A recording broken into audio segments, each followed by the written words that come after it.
La question m'a été posée hier matin, c'est où ça, l'Université Sainte-Anne? Alors peut-être avant de commencer, l'Université Sainte-Anne, c'est une institution francophone en Nouvelle-Écosse. Nous avons 5 campus dans la province qui sont tous liés avec la technologie. Moi et Annie, on fait partie de l'équipe au campus à Halifax même. Ça va? Alors aujourd'hui, on va vous parler un peu de la situation avec notre programme de BED qui est au campus à Halifax. Nous avons eu à Sainte-Anne depuis 2006 un programme de BED de 2 ans qui se passe principalement à Halifax même.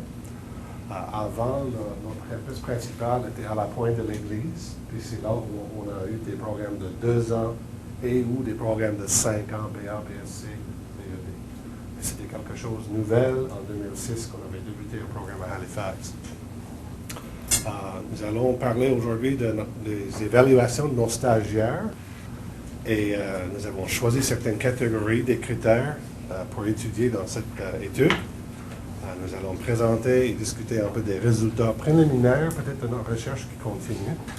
Et j'espère avoir des questions et un peu de discussion avant la fin. Bon. Premièrement, le programme de BED intensif qu'on vient d'informer qui est annulé à partir de l'année prochaine par l'administration, mais quand même, ça c'est autre chose. C'est un programme de 16 mois qui débute en janvier. Et comme j'ai indiqué, nous avons eu notre première cohorte, ils ont débuté en janvier 2006. Puis nous avons notre dernière cohorte qui vient de débuter en janvier 2009 cette année. Le programme consiste de 17 cours de 3 crédits chaque, puis 15 semaines de stage. Et les stages sont organisés d'une manière que dans la première session, c'est-à-dire dans la session de janvier au mois d'avril, il y a une semaine d'observation aux écoles publiques. Et les autres 14 semaines, de 2 sessions de cette semaine, ils viennent à la fin de la formation, dans 2 blocs de cette semaine à la fin. Alors pour un total de 15 semaines de stage. Pour être admis dans notre programme BED intensif, le candidat doit être détenteur d'un bac plus. Il y a, comme beaucoup d'institutions, j'imagine, il y a un test de classement. Là, il faut avoir un certain niveau de langue pour être admis. Il faut satisfaire aussi certaines exigences du ministère pour les volets d'enseignement et tout pour la province de la Nouvelle-Écosse. Ça va, je pense qu'on est correct, non? OK. En 2006-2007, nous avons eu 24 étudiants au commencement. 22 ont complété les exigences du programme et les 10 au niveau élémentaire et 12 au secondaire. 2007-2008, 22, et les 22 ont complété. Il y avait 8 élémentaires, 11 secondaires. Il y avait 3 les documents qui étaient d'abord disponibles. C'est juste que les documents dont on va vous présenter les résultats, c'est les évaluations des stages. Puis, parmi les étudiants de 2007-2008, il y a 3 documents, soit qui étaient incomplets ou ils ne sont pas arrivés à temps. Alors, il y en a 3 qui ne sont pas disponibles. Alors, notre échantillon est un total de 41. Oui. Alors, aujourd'hui, on va parler de ces 2 cohortes, de ces 2 années, avec un total de 41 étudiants. Je me permets d'apporter une précision. L'école élémentaire, des étudiants qui étudient pour enseigner à ce niveau-là, ça comprend les niveaux de la maternelle à la 6e année. Puis les étudiants qui se dirigent vers l'enseignement au secondaire vont enseigner soit au junior high ou au high school en Nouvelle-Écosse, de la 7e année à la 12e année. La différence entre les 2 programmes, c'est qu'à l'élémentaire, comme Barry l'a mentionné plus tôt, les étudiants ont déjà un BA, mais ils ont des cours de didactique pour enseigner l'ensemble des matières. Et les étudiants qui se dirigent vers une carrière au secondaire ont comme 2 volets de spécialisation ou 2 volets d'enseignement. Puis on tient à préciser que les placements en stage vont pas nécessairement permettre aux étudiants du secondaire d'enseigner dans les 2 volets pour lesquels ils sont formés. Mais ce qui caractérise et les étudiants vers l'élémentaire et ceux vers le secondaire, c'est que le programme du BED intensif, il est fait pour enseigner le français langue seconde. Le campus d'Halifax, les cours de didactique, les étudiants du secondaire, en très grande majorité, ont le français langue seconde comme un de leurs volets d'enseignement, si ce n'est le premier volet d'enseignement avec les crédits didactiques qui viennent avec. Ça va? S'il y a des questions de précision, vous êtes les bienvenus de les poser. L'évaluation des stagiaires. L'évaluation des stagiaires, dans les 2 stages de cette semaine, les étudiants vont recevoir à trois reprises la visite d'un même superviseur de stage. Et le rendez-vous est pris avec l'étudiant et l'enseignant formateur. Ils savent quand le superviseur va venir pour observer une classe. Et les superviseurs, ce sont soit des membres du département des sciences de l'éducation, ça fait partie de nos tâches, ou des enseignants qui sont à la retraite ou des gens qui ont travaillé au ministère.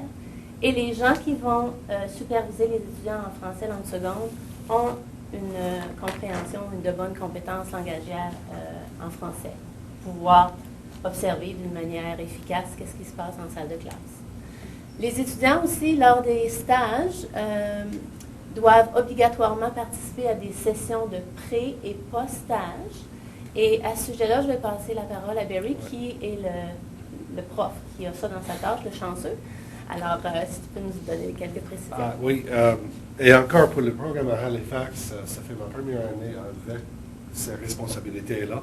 Mais ce que moi j'ai fait, j'ai organisé une session de pré-stage avant, là, tout le monde vient ensemble pour discuter leurs objectifs personnels, professionnels et tout. Puis, on avait organisé, ce que moi j'ai fait, j'ai organisé un forum de discussion avec Moodle, là. Puis il y avait des activités chaque semaine. Ils ont dû participer dans ces activités-là. Puis il y avait, normalement, il y a une session pré-stage avant les premières 7 semaines, au milieu, et puis à la fin des 14 semaines. Mais je ne sais pas si vous connaissez nos hivers en Nouvelle-Écosse, mais la session au milieu cette année a été annulée à cause d'une tempête de neige. Mais on a eu notre session à la fin, juste avant leur formation de grade, où on a discuté, puis ce qu'ils ont vécu comme enseignants, certaines situations et scénarios comme ça. Et la troisième partie de l'évaluation des stagiaires, c'est l'évaluation que les enseignants formateurs qui reçoivent les stagiaires remplissent. Et c'est sur ces données-là qu'on va vous présenter des résultats là, prochainement. Et il y a différents critères qui se retrouvent dans le cahier d'évaluation que les enseignants formateurs remplissent. Et les critères qu'on a choisis respectent toutes l'échelle de Likert ou Likert, je ne sais jamais comment l'appeler, là. En tout cas, M. Likert. 0, ça ne s'applique pas, non satisfaisant 1, satisfaisant 2, bien 3 et très bien 4. Alors, plus les scores seront élevés, plus l'appréciation était satisfaisante. Les catégories des critères qu'on a choisi de vous présenter, il y en a 5 sur 7. Il y a l'enseignement et les tâches connexes, la réflexion sur l'enseignement dispensé, la gestion de classe, les rapports professionnels, les qualités personnelles et comportements professionnels. Les 2 catégories qu'on a laissées de côté, ce sont celles qui se rapportent aux compétences en didactique. Et la raison pour laquelle on l'a laissé de côté, c'est comme je vous mentionnais plus tôt, les étudiants du secondaire qui fait en sorte qu'ils représentent la moitié de notre échantillon, n'avaient pas nécessairement reçu les cours de didactique pour enseigner les choses sur lesquelles ils ont été évalués. Et la deuxième catégorie de critères qu'on a laissé de côté, c'est celle qui se rapporte à l'intervention auprès des jeunes en difficulté d'apprentissage ou de comportement. Et ce qui motive notre choix, c'est que les stagiaires n'avaient pas l'expérience systématiquement dans leur stage. Il y en a qui avaient des enfants en difficulté dans leur classe au premier stage, mais pas au deuxième. Il y en a qui ont eu ce défi-là dans l'ensemble de leur stage et il y en a qui ne l'ont pas eu du tout. Alors, les données n'auraient pas été... sont intéressantes, mais sont plus difficiles à interpréter. Bon. Oui. Premier critère était, comme Annie vient de dire, enseignement et tâches connexes. Le critère exact qui est écrit dans le manuel de stage que nos enseignants formateurs ils ont en copie, et les stagiaires aussi, là, c'est des planifications à court et à long terme des apprentissages à réaliser. Vous pouvez voir que pour les gens en élémentaire, premier stage, voici la moyenne, là, c'était 3,72. Le stage 2, c'était parfait en 4. En secondaire, 3,26, 3,31. Premier critère. Alors, quand on compare les moyennes entre les niveaux qui sont visés, c'est la plus grande différence qu'on peut observer dans l'ensemble de nos résultats. C'est au niveau de la planification à court et à long terme qu'il y a une plus grande disparité entre les niveaux élémentaires et secondaires. Puis, on interprète cette différence-là, bien sûr basée sur le fait, comme je mentionnais plus tôt, que les étudiants du secondaire ne vont pas nécessairement enseigner les cours pour lesquels ils sont formés. Et dans la littérature, c'est très renforcé que pour favoriser le développement de compétences personnelles et professionnelles en enseignement, on devrait le plus possible permettre aux étudiants d'enseigner en stage ce pourquoi ils sont formés. Mais d'un autre côté, il y a aussi le principe d'avoir les deux pieds dans la réalité. C'est pas parce qu'on a étudié pour enseigner les langues au secondaire que monsieur directeur des ressources humaines d'un certain school board va dire « Ah oui, elle est formée pour enseigner le français et l'anglais, alors c'est uniquement ça qu'elle enseignera pour les 25 prochaines années. » Alors, il y a bien sûr ces dommages, mais aussi ça leur permet d'être en face des réalités. Et c'est comme ça qu'on explique la différence entre l'élémentaire et le secondaire. Ça va. La prochaine critère était la réflexion sur l'enseignement. Puis ça dit exactement identification des concepts ou des principes qui sous-tendent le choix des stratégies d'enseignement qui permettent d'évaluer les conséquences éducatives de ces actions. Et voici les moyennes, les scores moyennes là, pour ces gens-là. Et je pense que on peut aller au 30. Oui. Plus vite. C'est parmi l'ensemble de nos critères, le premier stage, l'évaluation que les étudiants du secondaire ont reçu, c'était le score le plus faible des scores qu'on a obtenus moyen, qui est un 2,91.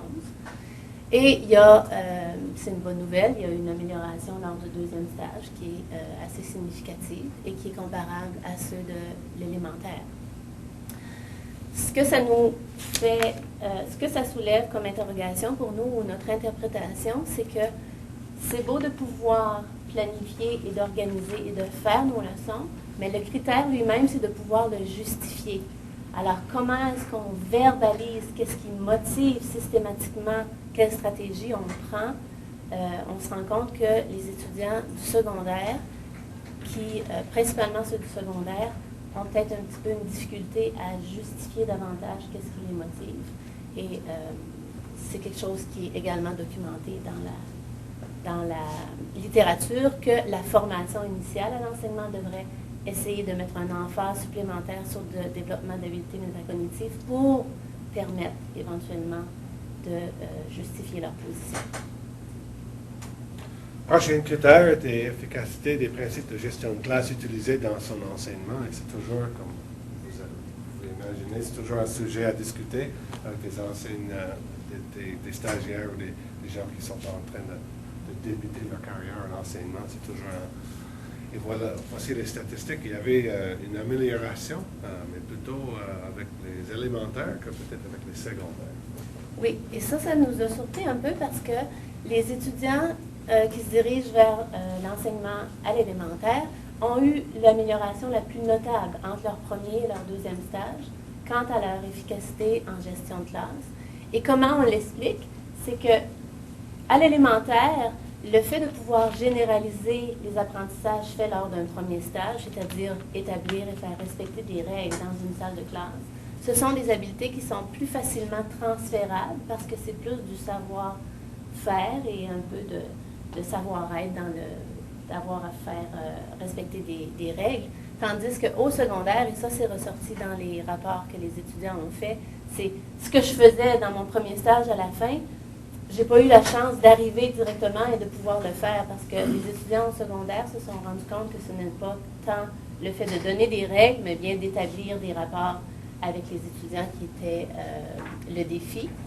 Puis, encore une fois, il y a de la littérature qui mentionne que la gestion de classe, c'est un des défis principaux pour les novices en enseignement, ceux qui commencent, c'est une des choses qu'ils appréhendent le plus. Et à cela s'ajoute aussi le fait d'adapter son enseignement, mais on n'a pas retenu de critères à cet effet-là. Un rapport professionnel avec l'enseignant formateur, les élèves, les parents, les membres du personnel et de l'école, c'est un sujet qui est beaucoup discuté dans les sessions pré- et post-stage. Et ils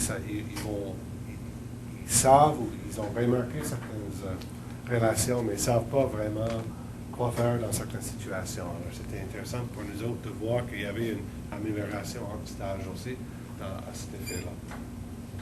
Ouverture à la critique constructive de la part des formateurs comme source de développement professionnel, flexibilité, imagination, capacité à prendre des risques dans l'exploration de différentes approches d'enseignement pour le développement d'un style personnel d'enseignement. Encore, ces critères sont présentés aux enseignants formateurs ainsi qu'aux stagiaires. Là. Ils savent ces critères. Voici les statistiques pour les scores moyens pour ces deux stages-là. Et ce qui se produit, c'est que quand on compare cette diapositive-ci avec celle qui a précédé, les enseignants formateurs disaient que les stagiaires avaient des bonnes attitudes avec les autres professionnels, mais il semble avoir quelque chose entre la relation entre l'enseignant formateur et le stagiaire parce qu'il évalue l'ouverture à la critique et la flexibilité des choses qu'ils peuvent plus observer dans la relation enseignant-formateur-stagiaire comme étant problématiques. Et si vous pouvez porter votre attention sur les nombres en rouge, c'est le seul critère où il y a eu une diminution, ou même de notre institution par le passé, et qui ont reçu des stagiaires du BED intensif et qui ont dit « On ne sait pas qu'est-ce que vous leur faites, mais continuez à le faire. » Parce que c'est des étudiants qui arrivent bien préparés. Et nous, ce qu'on se disait, c'est le fait que le BED, il est intensif. C'est-à-dire, sur une période de 16 mois, l'ensemble de la scolarité est fait. Il n'y a pas de pause pendant l'été. Rapidement, les étudiants ont des exigences à rencontrer.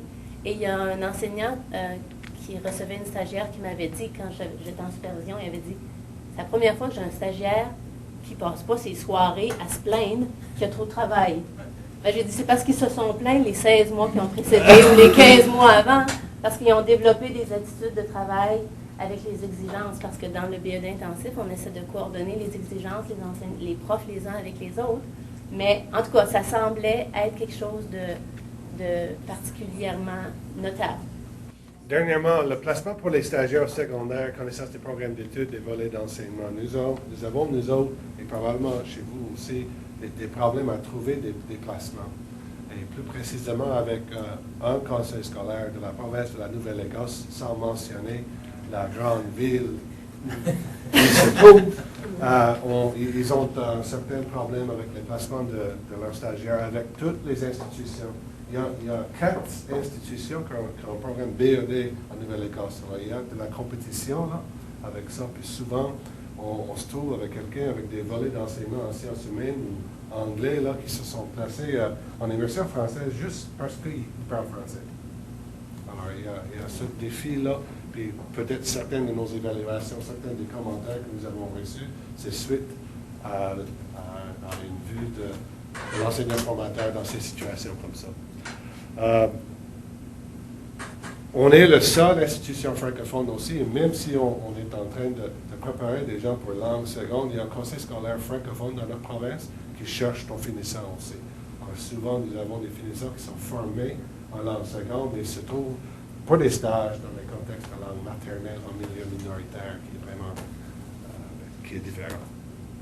Les enseignants formateurs, le niveau d'enseignement visé où les stagiaires expliquent les différences ou les perceptions lors de l'évaluation, c'est une question que nous nous sommes posées. Puis on continue à évaluer tout cela. Comme j'ai dit au commencement, nous avons eu 2 autres cohortes là, qui ne sont pas inclus dans ces statistiques. Nous continuons à travailler ces statistiques et de faire plus d'analyses, d'avoir plus de données. Et, on espère peut-être un jour d'avoir un peu plus de détails à partager avec vous. Oui, puis on pourra éventuellement corréler les objectifs peut-être personnels des stagiaires, c'est-à-dire si quelqu'un veut vraiment utiliser ses stages pour prendre des risques et faire preuve de flexibilité et tout ça, peut-être que l'évaluation qu'il reçoit de son enseignant formateur reflète ça aussi. Alors, on a plusieurs facteurs avec lesquels on peut jouer et vous avez nos coordonnées. Moi, ça me fera réellement plaisir de répondre à quelques interrogations que vous pourriez avoir là-dessus.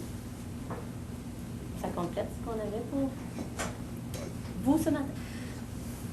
On a plus de temps pour des questions? Oui. pour le programme, il fallait qu'il ait déjà complété un bac pour entrer.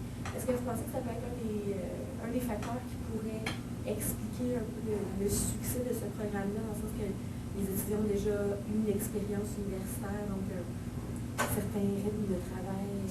C'est pas unique de notre institution, c'est ça le cas en Nouvelle-Écosse. Même à Acadia ou Saint-Québec, ou Mont-Saint-Vincent, le programme, la formation initiale d'un enseignant, c'est un programme de 2 ans suite à un bac. Actuellement, nous sommes la seule institution dans la province qui ont des programmes intégrés en BA, BED, un programme de 5 ans. Ça n'existe pas dans notre province vraiment. C'est un post-bac, un autre baccalauréat post-premier bac. Ce qu'on retrouve, par exemple, par contre, c'est que les étudiants s'engagent pour 16 mois de formation. Au début, on leur dit, prenez des bonnes photos de vos amis, puis dites-vous que vous pourrez fêter avec eux. Mais c'est intensif. Et comme Barry mentionnait, on a 5 campus à travers la province. Et tous les profs, la cohorte est petite, mais on avait aussi des étudiants à distance par la vidéoconférence qui étaient au campus de La Pointe pendant l'hiver et tout ça. Alors, en plus de travailler avec les technologies, ces gens-là arrivent avec une certaine perception de ce que c'est. Puis moi, je leur dis toujours, vous excuserez l'anglicisme, mais c'est comme « Welcome to the jungle ». C'est comme « Attachez vos trucs, ça va y aller ». Et les étudiants disent « Oh, ça ne doit pas être si grave que ça, si pire que ça ». Puis à la fin, c'était comme « OK, Annie, on aurait dû écouter un petit peu plus. Tu avais bien raison. Il y a bien des fois que j'aurais pu faire des poupées vaudou avec les profs que j'ai, puis tous les travaux qu'il y avait. Mais bien sûr, on a une clientèle qui est plus âgée. Il y a plusieurs adultes qui revenaient chercher un BED après avoir travaillé dans différentes choses. Alors oui, il y a des caractéristiques chez les individus qui peuvent expliquer ça aussi. Oui. Oui. J'aimerais quelques précisions par rapport au format des stages. Donc, vous dites que c'est 2 stages consécutifs, 2 stages de 7 semaines. Est-ce qu'il y a un arrêt entre les stages? Est-ce qu'il y a un retour en classe à l'université entre les stages? Est-ce que les stages se font nécessairement à ce moment-là dans le même milieu? Non, c'est 2 milieux différents. C'est 2 écoles différentes. On essaie de trouver 2 écoles différentes, mais c'est à la fin de la formation. C'est-à-dire qu'ils débutent en janvier. Ils ont vraiment 12 mois de cours. Là. Et après Noël, au commencement de janvier, ils vont en stage 14 semaines. On est à peu près vers la fin d'avril. OK, donc il n'y a pas non plus de retour à l'université. C'est juste la session que j'ai mentionnée, la session on appelle post-stage, une journée. Oui. Est-ce que vous voyez des avantages ou des désavantages à ce fait-là que les 2 stages soient si près l'un de l'autre? C'était la raison pour laquelle on s'est penché là-dessus, Oui. parce qu'on se disait, oh, est-ce que l'organisation du programme en tant que tel a fait en sorte qu'il fallait mettre les stages-là? Parce que les étudiants ont des semestres de cours, mais quand ils seraient disponibles pour aller en stage, c'est en plein milieu de l'été. Quels sont alors les... C'est ça, moi j'étais directeur du département pendant une période de temps, puis en ce temps-là, nous avons beaucoup discuté le fait que nos stages sont à la fin de la formation. On aimerait avoir comme des situations exactement comme ça, que quelqu'un est aux écoles publiques et revienne, pas pour une journée, mais pour une certaine semaine. Et c'est là où moi et Annie, on a débuté comme une analyse de tout cela pour essayer de voir les possibilités. J'étais vraiment impressionné par le plan que Joe Dix a présenté ce matin, Oui. là, avec certaines journées, certaines semaines entre et après. Là. Et c'est pourquoi on est là. Mais la réalité pour nous, comme tu viens de dire, Annie, c'est pour le programme intensif, il faut que ce soit comme à la fin. Sinon, on ne peut pas vraiment finir. Nous, on ne s'attendait pas nécessairement à des résultats si... Nos programmes, Il y a un avantage aussi, là. Il y a des choses qui s'améliorent, mais est-ce que Oui, c'est on l'idéal? voit On les ne sait pas. avantages, C'est ça. Donc, on ne peut pas comparer. Vous n'aviez pas un autre programme où les stages étaient Oui, c'est ça que décalés j'ai- l'un par rapport à l'autre? C'est ça que j'allais dire. Le programme de 5 ans, là, il y a un stage après 3e année, stage après 4e année, et stage à la fin de 5e année. Alors, mais ce qui se passe pas là, normalement, à cause des conflits d'horaire ou des cours, il faut qu'ils suivent, là, ils gardent leur stage pour la fin. C'est normal à Sainte-Anne de faire tous les cours de pédagogie obligatoires, là, et on a juste les stages à faire à la fin. Ça, c'est ça qu'on est en train d'essayer de changer parce que on veut vraiment qu'ils ont une période avec plus de réflexion là, à l'intérieur du programme qu'à la fin. Parce qu'ils étaient avec moi le 1er mai. La collation légale était le 9 mai. Alors, voici la réflexion qu'ils ont eue.